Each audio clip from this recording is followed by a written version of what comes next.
મિત્રો, direct indirect અંતર્ગત આપણે વાક્યના મુખ્ય 4 પ્રકારો જોઈ ગયા. હવે જે અહીંયા વાક્યનો પ્રકાર કહીએ તો એ વાક્યનો અલગ પ્રકાર નથી, એ આપણે અગાઉ શીખી ગયા એના જ પ્રકારમાંથી છે. પણ એને પેટા પ્રકાર તરીકે આપણે કહીએ તો કહી શકીએ ઓપ્ટેટિવ સેન્ટેન્સ. મતલબ કે આપણે ઘણીવાર આપણા વડીલો આગળ રજા માગતા હોઈએ, રજૂઆત કરતા હોઈએ, સૂચન આપતા હોઈએ. આપણા વડીલો આપણને સૂચના આપતા હોય, રજા આપતા હોય, પછી આપણે શુભેચ્છાઓ આપતા હોઈએ છીએ, ભગવાનને કોઈ કાર્ય માટે પ્રાર્થના કરતા હોઈએ છીએ. તો આવા પ્રકારના વાક્યો છે એ બધા ઓપ્ટેટિવ પ્રકારના. આમ તો મુખ્ય વાક્યના 4 જ પ્રકાર છે, આ એની અંતર્ગત જ ગણાય. કારણ કે આમાં પણ આપણે જોશું તો જે રીતે એઝર્ટિવ સેન્ટેન્સ અને ઇમ્પેરેટિવ સેન્ટેન્સનું ડાયરેક્ટ કરેલું હતું એ જ રીતે અહીંયા પણ એઝર્ટિવ અને ઇમ્પેરેટિવ સેન્ટેન્સની જેમ જ ઇનડાયરેક્ટ થાય છે. આવા વાક્યોની અંદર સૌથી પહેલાં આપણે લેટવાળા વાક્યો લીધા છે. તો લેટવાળા વાક્યની અંદર અગાઉની જેમ જ સે કે સેડ, ટેલ કે ટોલ્ડ જેવું રિપોર્ટિંગ વર્બ ડાયરેક્ટ સેન્ટેન્સમાં હશે. તો જ્યારે એનું આપણે ઇનડાયરેક્ટ નરેશન કરશું ત્યારે પ્રપોઝડ, સજેસ્ટેડ, ઇન્સ્ટ્રક્ટેડ, એલાઉડ કે પરમિટેડ જેવા વર્બનો ઉપયોગ કરીને આપણે ઇનડાયરેક્ટ નરેશન કરી શકીએ. હવે જે વાક્યને આપણે આજ્ઞાતની જેમ જ જોડી શકીએ તો એવા વાક્યોને આજ્ઞાતની જેમ જોડવા માટે જો પોઝિટિવ સેન્ટેન્સ હશે તો ટુ થી જોડીશું, નેગેટિવ સેન્ટેન્સ હશે તો નોટ ટુ થી વાક્ય જોડીશું. અને જે વાક્યમાં એઝર્ટિવ ટાઈપ સેન્ટેન્સ બનાવવાની જરૂર હશે તો એ વાક્યમાં આપણે ધેટથી વાક્યને જોડીશું. જો વાક્યને ઇમ્પેરેટિવ ટાઈપ હશે તો લેટ્સ અને લેટ મી આવા 2 શબ્દોનો સૌથી વધારે ઉપયોગ થતો હોય છે. કારણ કે રજા માગનાર, પરવાનગી માગનાર, સૂચન કરનાર, દરખાસ્ત કરનાર વ્યક્તિ કાં તો પોતાના એક માટે દરખાસ્ત કરતો હોય અથવા તો વધારે માટે કરતો હોય. જો પોતાને માટે હશે તો લેટ મી હશે, અથવા તો કોઈ બીજે કોઈના વતી વાત કરતો હશે તો લેટ હિમ પણ હોઈ શકે ને લેટ હર પણ હોઈ શકે. પણ સામાન્ય રીતે મોટે ભાગે વ્યક્તિ પોતે પોતાની વાત કરતો હોય છે અને વધારે માટે વાત કરતો હશે તો લેટ્સના વાક્યો વધારેમાં વધારે હશે. તો જો આજ્ઞાતની રીતે વાક્ય જોડવાનું હશે તો સીધું ટુ અને પછી લેટ્સનું મોટે ભાગે લેટ ધેમ કરવાનું હોય છે, અને નકાર હશે તો નોટ ટુ લેટ ધેમ કરવાનું હોય છે. પણ એઝર્ટિવની જેમ વાક્ય કરવાનું હશે તો ધેટથી વાક્ય જોડશું તો લેટ શબ્દનું ધેય શુડ કરી દેશું. અને એવી જ રીતે એઝર્ટિવ ટાઈપનું હશે તો લેટ ધેટ પછી લેટ મીનું આપણે હી કે સી શુડનો ઉપયોગ કરીશું. અહીંયા થોડા વાક્યો ઉદાહરણોના છે એ આપણે જોતા જઈએ અને સમજીએ. Dineshbhai told students. તો અહીંયા રિપોર્ટર દિનેશભાઈ છે, સ્ટુડન્ટ્સ લિસનર છે. Let's go to Ujjain. જો દિનેશભાઈને જવું હોત તો લેટ મી શબ્દ વાપરત, પણ અહીંયા દિનેશભાઈની ઈચ્છા છે સ્ટુડન્ટ્સને પણ સાથે સામેલ કરવાની.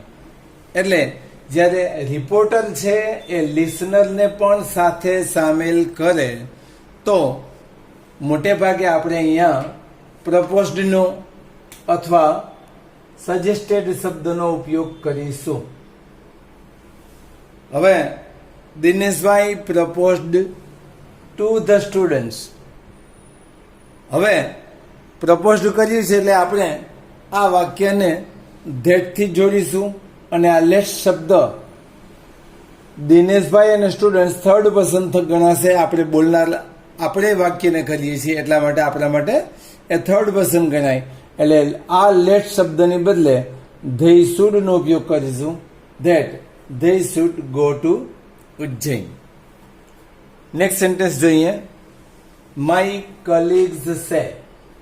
જો મિત્રો ખાસ ધ્યાન રાખવાનું છે, રિપોર્ટિંગ વર્બ દરેક વખતે છે એ નજરમાં રાખશું તો વાક્યના કાળમાં ભૂલ નહીં થાય. એટલે અહીંયા ટોલ્ડ રિપોર્ટિંગ વર્બ હતું, અહીંયા પ્રપોઝડ લીધું, અહીંયા my colleagues say reporting verb તરીકે આપણે પ્રેઝન્ટ ટેન્સ લીધો છે. તો let's help the hospitalized every day. Hospitalized મતલબ કે હોસ્પિટલમાં જે લોકો દાખલ થયા છે ને ચાલો આપણે દરરોજ મદદ કરીએ. તો અહીંયા સે રિપોર્ટિંગ વર્બનું સજેસ્ટ. અહીંયા મેં દરેક શબ્દમાં ઈડી નીચે લાઈન કરેલી છે. એ ઈડી નીચે લાઈન કરવાનો હેતુ જ એ છે કે ઈડી તો જ વાપરવાનું કે જો રિપોર્ટિંગ વર્બ તરીકે સેડ કે ટોલ્ડ હોય તો, નહીં તો પ્રપોઝ, સજેસ્ટ, ઇન્સ્ટ્રક્ટેડ માંથી ઈડી નીકળી જાય. ઇન્સ્ટ્રક્ટ પછી એવી રીતે એલાવ કે પરમિટનો ઉપયોગ આપણે સીધે સીધો કરી શકીએ.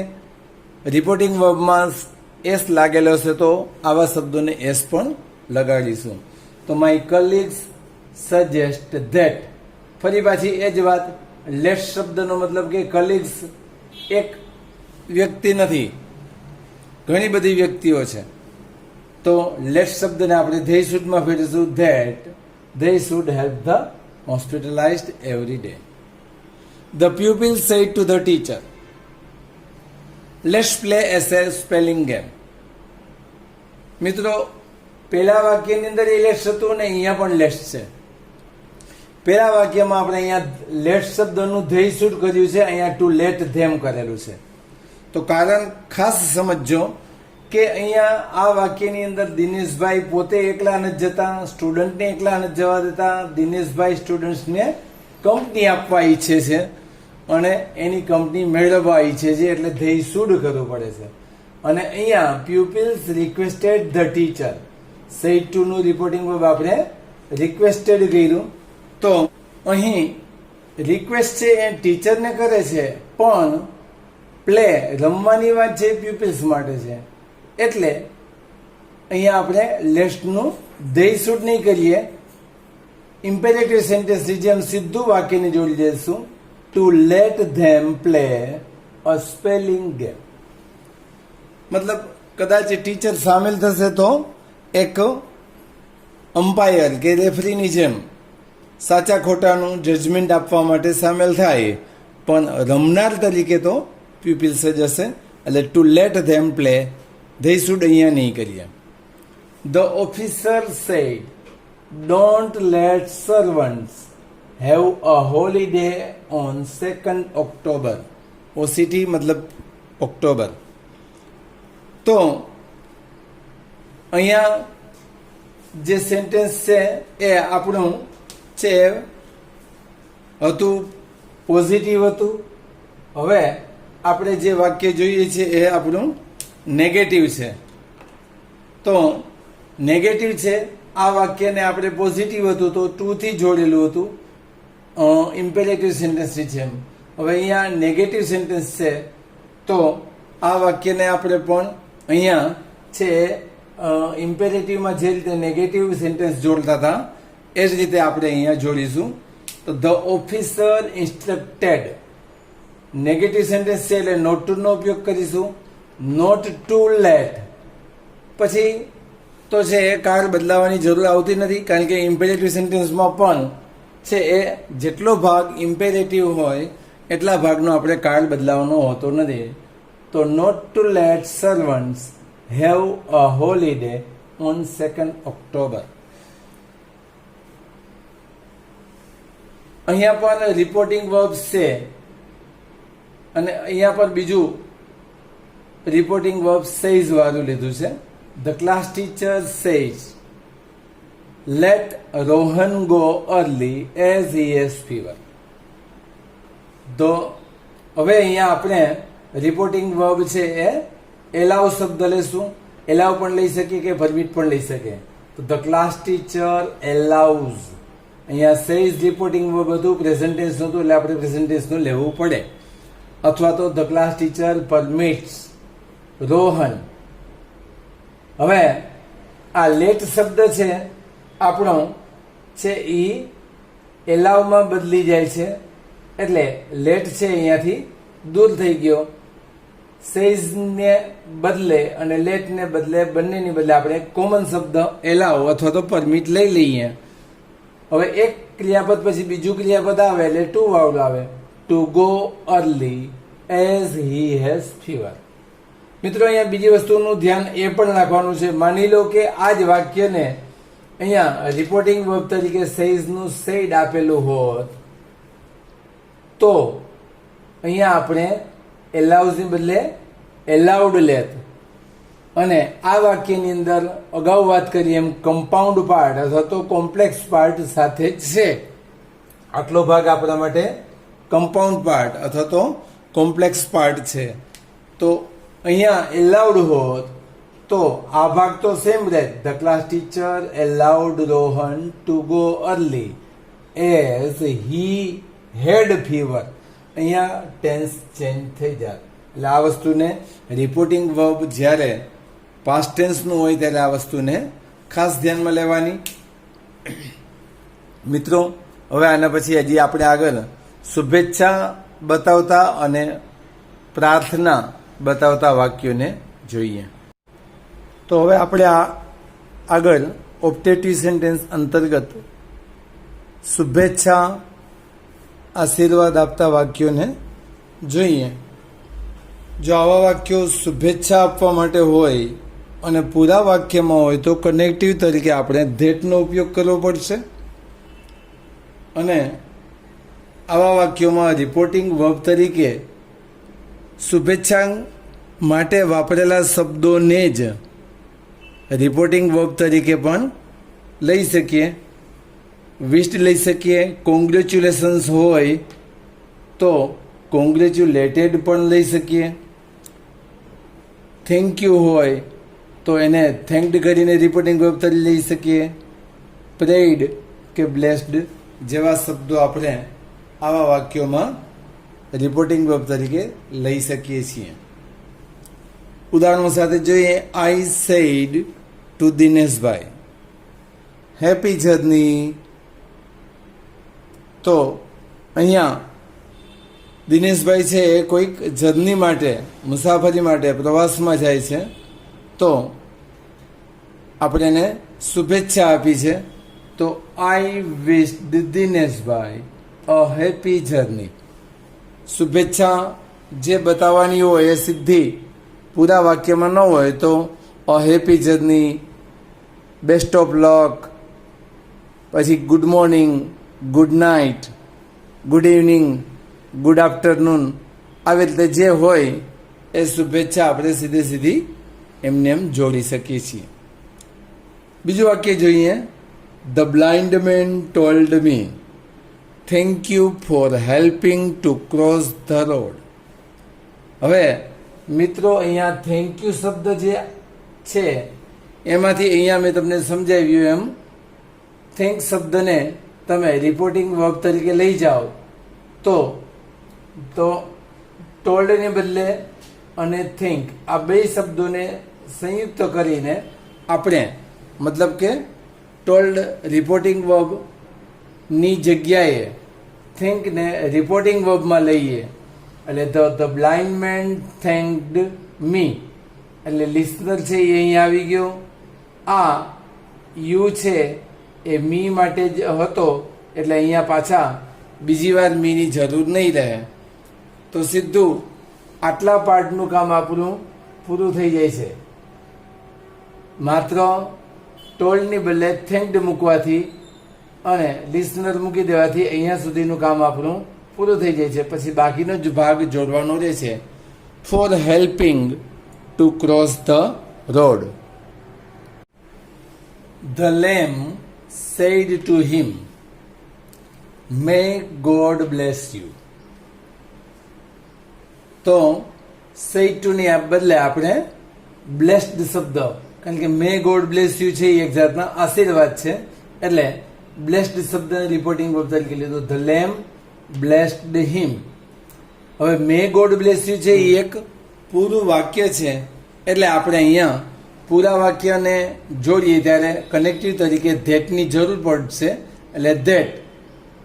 પછી આ આશીર્વાદ આપવા માટેની વિશિષ્ટ રીત છે, એટલે મેં પહેલા છે, પણ આપણે ધેટ પછીના નિયમ મુજબ છે કર્તા તરીકે નામ કે સર્વનામ હોવો જોઈએ, એટલે ગોડ શબ્દને છે આપણે આગળ લેશું અને રિપોર્ટિંગ વર્બ અહીંયા પાસ્ટ ટેન્સમાં હોવાથી મેનું માઇટ કરીશું.